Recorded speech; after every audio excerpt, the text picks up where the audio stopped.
Hey guys, welcome to You the Boss podcast, episode 61. Today we're going to be talking about basically how to do the work when no one's clapping and you're not even sure that it's working. You're doing everything right. You're showing up, you're being consistent. If you're on social media, you're constantly posting, and still it feels like nothing's changing. No one's clapping. At first, it felt like maybe everyone saw what you were doing and they were like, oh, this is so great. I'm so happy for you. And now the applause has stopped. There's no proof that it's working. It's quiet, it's silent. I'm here to let you know that it doesn't mean you're failing. It means that you're in the part that no one talks about. This is the brutal phase. This is the no one sees the behind the scenes. No one's photographing. No one's taking video. No one's giving you the tissue box when you're crying, when you're overwhelmed, when you're trying to figure this out, whether it's a career, whether it's you're new in business, maybe it's both. This is the messy part. This is the brutal part. This is the longest and quietest part of growth. I would say I'm sorry, but I'm not sorry. I'm going to congratulate you instead. We live in a culture that is so obsessed with outcomes, obsessed with, oh my gosh, look at what they accomplished, whether it's a weight loss thing, whether it's a fit thing. Maybe you lost a ton of weight, but now you're stronger. Whether you've been in business for a while, but now you announced that you made $1 million in the last year or two in business. Everyone's always so obsessed with the outcome. It's always, what did you do to get there? Like, I want that. That's what I want. And it's never, what was the process like? And the reality is that the lack of recognition is what triggers that self-doubt. It triggers that inner critic. It triggers the imposter syndrome. It triggers you waking up in the middle of the night saying, I have this idea. I can't shut my mind off. It's what triggers that. It is that lack of recognition. Maybe you've been in business for a while and it was so loud and now you're like, oh my gosh, I lost touch with reality. I don't know what to do. I feel like I need to pivot in my business. I feel like I need to do all these other things. And it feels like a failure because that dopamine that you were receiving from when you got started or when you got a certain level of success, that's missing. That dopamine is missing. Everyone celebrates the before and after, like I said, but no one talks about the during. So that's why I want to congratulate you, because you're right now in the during. You're not in the before and you're not quite yet in the after per se, but you're in the during. You're in the middle. You're where it's messy. You're where it's gritty. You're where it's so brutal. And you can even feel a sense of grief right now. Maybe you're not quite sure why you're feeling this loneliness, not so much because you're alone, but a loneliness of you're letting go of different things. You've set yourself up with maybe some new habits, and maybe you kind of miss your old habits. Maybe there's people that were so familiar to you in a previous time, and now those people aren't familiar to you. Maybe you were aligned with a different role in your life that you're no longer aligned with. And it's okay to be in this emotional truth, to be in this reality that you're grieving your old life. You're grieving your before. That's okay. It's okay to acknowledge that no one's clapping because they don't see what you're shedding. I'm going to say that again to you because you deserve to hear it again. No one is clapping for you because they don't see what you're shedding, but you do. You see what you're shedding. You're not just building something now. You're rebuilding. You're rebuilding, and you're not only rebuilding, you're rebuilding while grieving. I know that consistently grieving can be aligned with when someone has passed, but grieving comes in so many different waves and so many different things. And this is a time where it just feels so strange to you. You're grieving, you're aligning yourself, you're waking up as someone different. And because no one else is clapping for you, you feel this energy of like, I'm not doing the right thing. Maybe I shouldn't be here anymore. And you almost misread the signs that you're doing the right thing, and you read them as, maybe I shouldn't be doing this. Maybe I should just take a step back. Maybe I should go back to what I'm familiar with. So today, I want to provide you with a couple of steps. I always give you guys some steps. I give you guys usually a book or two, maybe even a podcast suggestion, though I'm always going to suggest my podcast first. I want to give you guys a couple of tools that are going to help you understand what to do when the progress feels invisible, when it feels like you're doing all this work and you almost have nothing to show for it. Number one, I want you to track your internal wins. And out the gate, this isn't part of the list that I'm going to be giving you, but I want you to learn to shut things off, both physically and metaphorically. Shut things off. Shut the outside world off.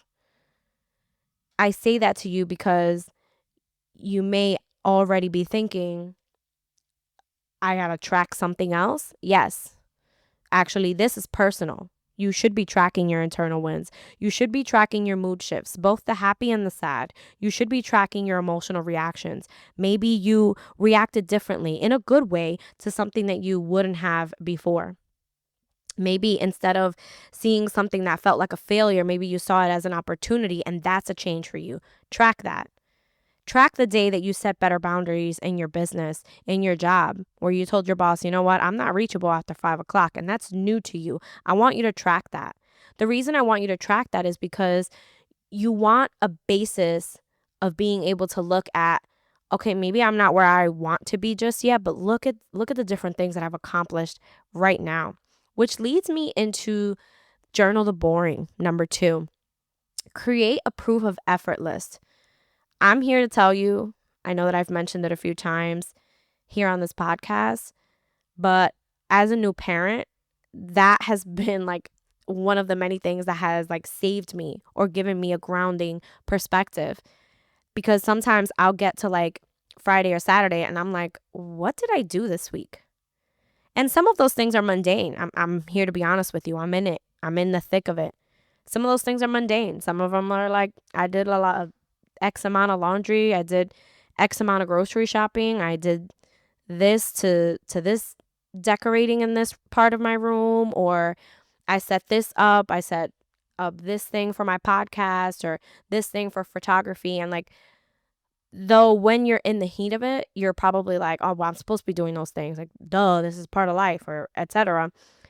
But when you look back at this proof of effort list at the end of the week, you're like, oh, wow, I did a lot this week. You know what? I did XYZ. And I've been personally doing this daily now. Whenever I go to lay down for the day, I'm like, what did I do today?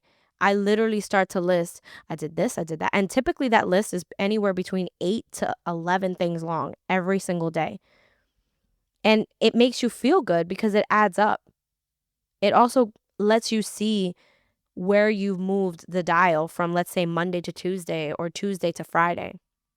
Number 3, anchor to your purpose, not praise. What are you doing this for in the first place? Are you doing this to leave a legacy for your children? Are you doing this to provide a better life for your children or your future children or your future self? Stop aligning yourself to external praise. As human beings, yes, it is normal to want praise, to want recognition, to want acceptance from others. I'm not talking about those basic needs. I'm talking about the rooted purpose of everything that you do. Stop looking for the praise, because it's not going to come in the invisible work. Congratulations, boss. You're leveling up. Number 4, adjust but don't abandon.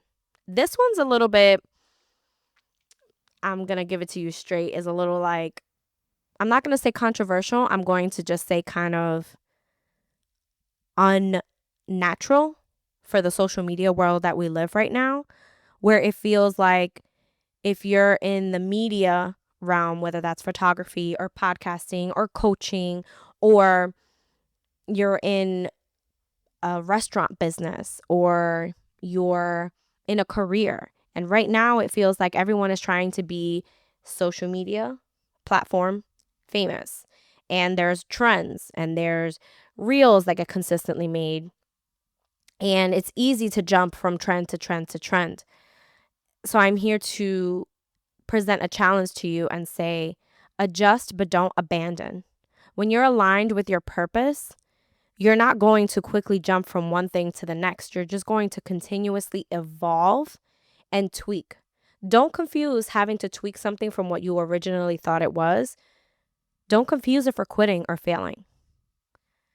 Rather, look at it from the perspective of you put the ingredients to a cake together.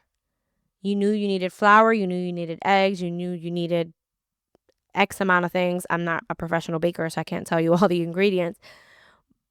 But just because you needed to tweak how much flour or how much vanilla you put in the recipe, don't abandon making the cake. Recognize that this is part of the invisible progress. Number 5, have a witness. Have someone who is a witness to your change. Keep the journey human. And I know that it has, again, become popular to post your wins on social media or maybe even vlog it and share it with, strangers.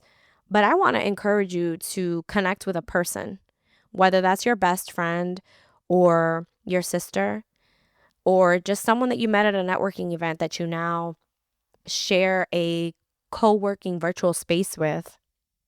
I want you to have a person that's a witness. And the reason that that's important is because they get it. They're the one person who get to watch the journey. And you also, when you have this right person, they're going to remind you sporadically. They're going to say, yeah, but remember when you were doing this? This is so great to see. It's so important to have this person as a witness because it serves as a witness for you, for your journey. Sometimes you're not going to remember everything that you've been dealing with, everything that you've been encouraged to try to remember. But this person is going to get it. They're going to be your human witness. I have said this several times on this podcast. I've said progress over perfection, progress over perfection. I've even made an episode about this. If you haven't already listened to it, go back a couple of weeks. You will definitely hear the things that I said on that episode. But it's also important to note that progress without applause is still progress. When you lose weight, it's still loud if your clothes if they don't fit you. If somebody else doesn't notice, so what? Your clothes notice. You notice. It's quiet when you're in this phase. It's sacred for it to be quiet. Character is built in this phase. When you're becoming a master at something, you're not in the spotlight. You're just suddenly in the spotlight when you are a master. So remember that. If this is where you currently are, keep going. Not because someone's watching, but because because you're watching. You want to be able to look back and realize that this is the most important part of the journey. This is the part that's teaching you the most.